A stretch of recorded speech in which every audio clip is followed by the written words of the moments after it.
जय माता दी समस्त को देवांजलि कुकिंग चैनल को स्वागत करुच्ची सांग मैंने आज मुझे सहित बहुत ही शीघ्र तैयारी हो जाउथिबा लकी रायता रेसिपी शेयर करी। लाउ रायता आम ताकू लकी भी कही था ताकू आज मुझे सहित शेयर करी जहाँ को आपण भात किंबा रोटी सहित खाई पारे। चलतु ताहले स्टार्ट करवा। देखो ये मु गोटे लंबा लाउटा नहीं आप चाहिए गोल लाउ भी नहीं पारे किसी असुविधा ना।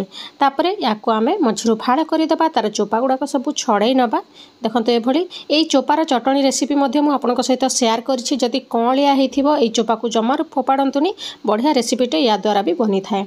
तापर आम या घसी नवा गोटे स्लाइसर साहाय्य ये भाया पूरा छोट छोट कर काटिबा जहाँद्वारा कि आमर रायताटा बहुत बढ़िया हे पूरा पार्टी मिलई तापर मु भलसे देखंतु घसी सारी सबुतक को एभलिया। तापर चलतु एबे आमे या सिझेइबा। आमे एथिरे पानी नहीं जिबा गोटे जगार। तापर सेथिरे दे देबा आधा चामच खंडे हळदी गुंड। तापर घसिकी रखिथिबा लाउ तक को एथिरे सब देई दबा। आउ फ्लेम को मीडियम रखिकी या भल भाव सिझेई नबा जेमिति कि भलसे सिझी जिवो से पर्यंत आपण या सिझेइबे। तापर देखिबा चलंतु सिझिला कि नाही। बेसी नहीं 5-10 मिनिट ही समय लगी था। देखो भल भाव सिझी गलानी। एबे आमे या गोटे जगह को ट्रांसफर करी नबा। भलसे या छाणी नबा तार जति पानी अच्छी ताकू भलसे आमे निगाड़ीबा दरकार। से भलिया गोटे जाली नहीं से जाली साहाय्य मु भलसे पानीटा को सब काढ़ी नहीं ए भलिया सब टिके दबे देबे जहाँद्वारा कि पानीटा सब पूरा बाहरी आसीबो। एबे आमे या ठंडा हवा पाई छाड़ी दबा। एबे आमे दही को मिक्स करिबा जेहेतु घर तैयारी दही टिके फेंटी देले स्मूथ हो जाए। तापर आमे ठंडा हो सारे ये लकी तक को सबू आमे दही उपरे ढाड़ी दबा। सांग मैंने बहुत ही शीघ्र ये रेसिपीटा तैयारी होता है। आपण मानकू जदि लकीर आउरी रेसिपी दरकार मते कमेंट करेंगे। बहुत सारा रेसिपी मु शेयर कर सारी आपण माने चैनल सेक्शन को जाइए देखिपारे। एबे भलसे आमे दही सहित गोले नबा सबू तक को। तापरे आमे या उपरे दे दबा छेचिकी रखिथिबा अदा को।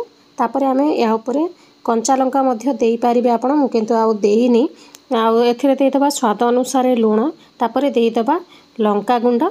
मु टिके लंका गुंड ही देइची आउ कंचा लंका आउ देइनी जेहेतु अर्नब भी खाइबो। आपण चाहिले कंचा लंका देई पारिबे। तापर एथिरे गोटे चामच सोरिष को ग्राइंड करके आपण एथिरे दे देबे बहुत भल फ्लेवर आसीबो।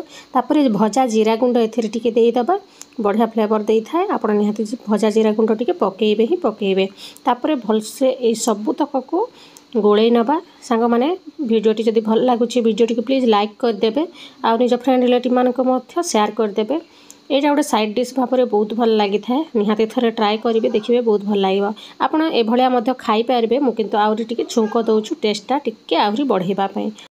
तापर आमे डंका बसैकी तेल नहीं जिबा। तापर दे दबा एथिरे पंच फुटण गोटे चामच। तापर भलसे फुटी आसिले आमे एथिरे दे दबा अल्प टिके हिंग भल फ्लेवर देबो स्वादटा टिके अधिक आसीबो। तापर दे दबा एथिरे भृसंग पत्र देह पई बहुत भल आपण माने समस्त जानिचंती। टिके निहाती खाद्य रे शामिल करबा उचित। टिके भजा भजी हेई सारला परे फ्लेम को करि दबा ऑफ। आउ एबे आमे रायता रे या को ढाली दबा। बहुत ही टेस्टी लगी था ये रेसिपीटा। निहाती आपण माने थरे ट्राए करेंगे।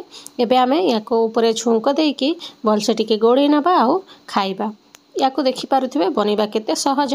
सेहिथिपय आपण माने मध्य ट्राए करंतु। देखा हबो नेक्स्ट वीडियो रे आ गोटे नुवा रेसिपी सहित। वीडियोटी को शेष पर्यंत देखिथिबारु बहुत बहुत धन्यवाद।